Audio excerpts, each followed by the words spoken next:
जैसे एयरटेल ने कुछ चंद रुपए खर्च करके लाखों रुपए की मार्केटिंग कर ली। आपको शायद पता ही होगा कि आईपीएल में 10 सेकंड के एड के लिए ब्रांड्स 15 से 20 लाख रुपए पे करते हैं। पर Airtel came up with unique idea और उन्होंने 2018 आईपीएल मैच की कुछ रैंडम सीट्स बुक करा ली और उस पर कुछ इस तरह से अपनी टी शर्ट्स पहना दी, जिस पर लिखा हुआ था कि क्या आप भी ये मैच देखने स्टेडियम नहीं आ पाए तो ये मैच आप लाइव देख सकते हो एयरटेल 4G पर, जिसको मैच के दौरान स्टेडियम में मौजूद लोगों ने सोशल मीडिया पर शेयर करना शुरू कर दिया और एयरटेल का ये मार्केटिंग मूव ट्विटर पर वायरल हो गया, जिसमें काफी लोग एयरटेल के इस ब्रिलियंट मार्केटिंग स्ट्रोक की तारीफ करते हुए भी दिखे। और truly bold marketing move by Burger King. Burger King ने एक बार अपने ही बर्गर का सड़ता हुआ वीडियो लॉन्च किया, जिसकी मदद से वो लोगों को मैसेज देना चाह रहे थे कि उनके बर्गर में किसी भी तरह के आर्टिफिशियल प्रिजर्वेटिव्स यूज नहीं किए जाते, जिसके चलते उनका बर्गर बाकी ब्रांड्स के कंपैरिजन में काफी जल्दी डिकम्पोज हो जाता है। पर वीडियो में बर्गर को इस तरह सड़ता देखना ज्यादातर लोगों को पसंद नहीं आया, जिससे बर्गर किंग की सेल्स बढ़ने की जगह उल्टा 20% तक कम हो गई। पर क्योंकि ये वीडियो काफी वायरल हुआ और करोड़ों लोगों ने इसे देखा, बर्गर किंग अपना beauty of no artificial preservatives वाला मैसेज कन्वे कर पाने में 100% सक्सेसफुल रहा, जिसका एडवांटेज उन्हें आज नहीं तो कल मिलना ही था। और इसी चीज को ध्यान में रखते हुए काफी मार्केटिंग एक्सपर्ट्स ने भी बर्गर किंग के इस बोल्ड मार्केटिंग मूव की काफी सराहना करी। कैसे रेडबुल ने इस अमेजिंग मार्केटिंग की मदद से अपने कस्टमर्स को ट्रिक किया। 1993 में जब रेडबुल ने अपना एनर्जी ड्रिंक लंदन में लॉन्च किया, तब एनर्जी ड्रिंक्स का मार्केट बहुत ज्यादा कॉम्पिटिटिव था और 90% न्यू कंपनीज फेल हो रही थी। तो इसके चलते रेडबुल ने टीवी एड्स या बिलबोर्ड्स पे पैसे ना खर्च करके एक अलग मार्केटिंग स्ट्रेटेजी अपनाने का सोचा, जिसमें उन्होंने बाहर, पब्स और कॉलेज कैंपस के बाहर जो डस्टबिन थे उनको एम्प्टी रेडबुल कैंस से भर दिया, जिससे लोगों के दिमाग में रेडबुल का ऐसा इमेज सेट हो गया कि ये प्रोडक्ट बहुत ज्यादा बिक रहा है और काफी डिमांड में है। इस मार्केटिंग को पॉपुलैरिटी बायस मार्केटिंग कहा जाता है and popularity bias is when we do something just because other peoples are doing it. और इसी मार्केटिंग की मदद से कुछ ही दिनों में रेडबुल की सेल्स बहुत ज्यादा इंक्रीज हो गई। कैसे इस कंपनी को अपनी यूनिक मार्केटिंग की मदद से कुछ चंद रुपए खर्च करके करोड़ों रुपए का मार्केट एक्सपोजर मिल गया। आपने 2010 में चिली में हुए इंसिडेंट के बारे में शायद सुना होगा, जहां 33 माइनर्स अपना काम करते हुए जमीन के 700 मीटर नीचे 69 डेज के लिए फंस गए थे, जिनको निकालने के लिए रेस्क्यू ऑपरेशन भी हुआ था। पर क्योंकि ये माइनर्स काफी दिनों से चट्टान के नीचे अंधेरे में सर्वाइव कर रहे थे, तो ऐसे में इनका एकदम से सनलाइट में आना उनकी आंखों को नुकसान पहुंचा सकता था। अब इसी चीज को ध्यान में रख के ओकली, जो कि एक आईवेयर ब्रांड है, उन्होंने अपना दिमाग चलाया और सभी 33 माइनर्स के लिए बढ़िया से यूवी रेजिस्टेंट सनग्लासेस फ्री में प्रोवाइड किए। अब क्योंकि रेस्क्यू ऑपरेशन पूरी दुनिया में लाइव टेलीकास्ट हो रहा था, तो सबने उन माइनर्स को ओकली के सनग्लासेस पहन के बाहर आते हुए देखा, जिससे कुछ ही दिनों में ओकली को $41 मिलियन का मार्केट एक्सपोजर मिला।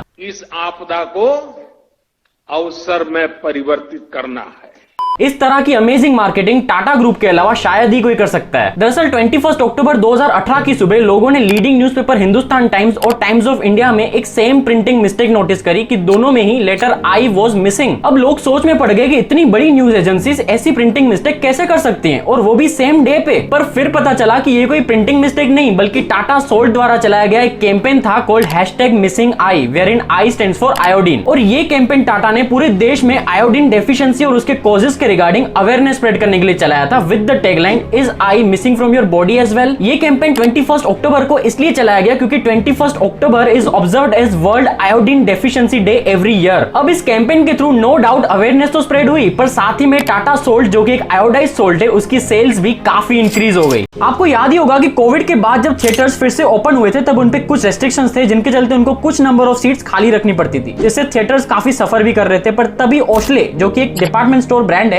केम up with a unique marketing strategy. Oechsle ने पेरू में इसी रेस्ट्रिक्शन के चलते थिएटर्स में खाली जा रहे ऑलमोस्ट 35% रेस्ट्रिक्टेड सीट्स को खरीद लिया और उस पर मैनिक्विन्स बिठा दिए, जिन्होंने उनकी ही क्लोथिंग रेंज पहन रखी थी। अब क्योंकि लोगों को अल्टरनेट सीट्स पर ही बैठना था, तो उनके पास में रखे इस मैनिक्विन पे उनका ध्यान जाना तो तय था, और इसीलिए कंपनी ने क्लोथ्स के साथ एक QR कोड भी लगाया हुआ था, जिसको स्कैन करके लोग उनकी वेबसाइट पर जाकर exact same cloth directly purchase भी कर सकते थे। ओशले के इस ब्रिलियंट मूव से उनकी काफी अच्छी मार्केटिंग तो हुई, पर साथ ही में थिएटर्स को भी काफी हद तक मदद मिली। अब brilliant marketing strategy by Amazon in India. Amazon जब इंडिया में नया आया था, तब इंडियन व्यापारी और बिजनेसमैन बिल्कुल इंटरेस्टेड नहीं थे अपने प्रोडक्ट्स Amazon पर सेल करने में, क्योंकि उनको इन बड़ी बड़ी विदेशी कंपनीज पर बिल्कुल भरोसा नहीं था। पर अगर सेलर्स ही नहीं होंगे तो Amazon बेचेगा क्या? तो सेलर्स लाने के लिए और उनसे कनेक्ट करने के लिए Amazon ने चाय का ठेला निकाला लोकल व्यापारियों को फ्री में चाय पिलाने के लिए। और इस चाय के ठेले पर दो लोग थे, एक चाय बनाने वाला और एक Amazon का एम्प्लॉई, जो उन चाय पीने वाले लोगों को Amazon सेलर बनने के फायदे बताता था। और जैसा कि हम सब जानते हैं, इंडिया में चाय सिर्फ एक ड्रिंक नहीं बल्कि इमोशन है, जिससे से अमेजोन लोगों से काफी अच्छे से कनेक्ट कर पाया और न्यू सेलर्स भी ला पाया। और totally amazing marketing by this जू।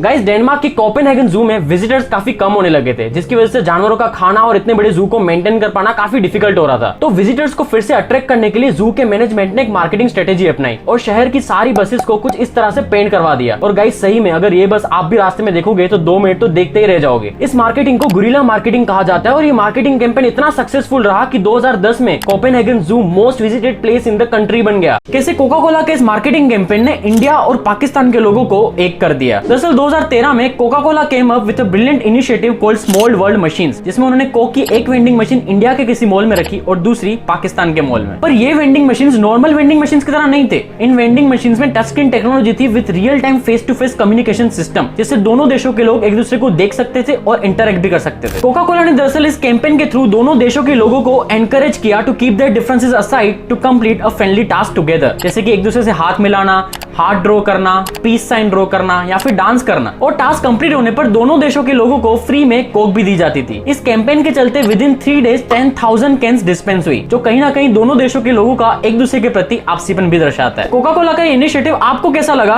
कमेंट करके बताइए और ऐसे ही वीडियोस के लिए चैनल को सब्सक्राइब करिए।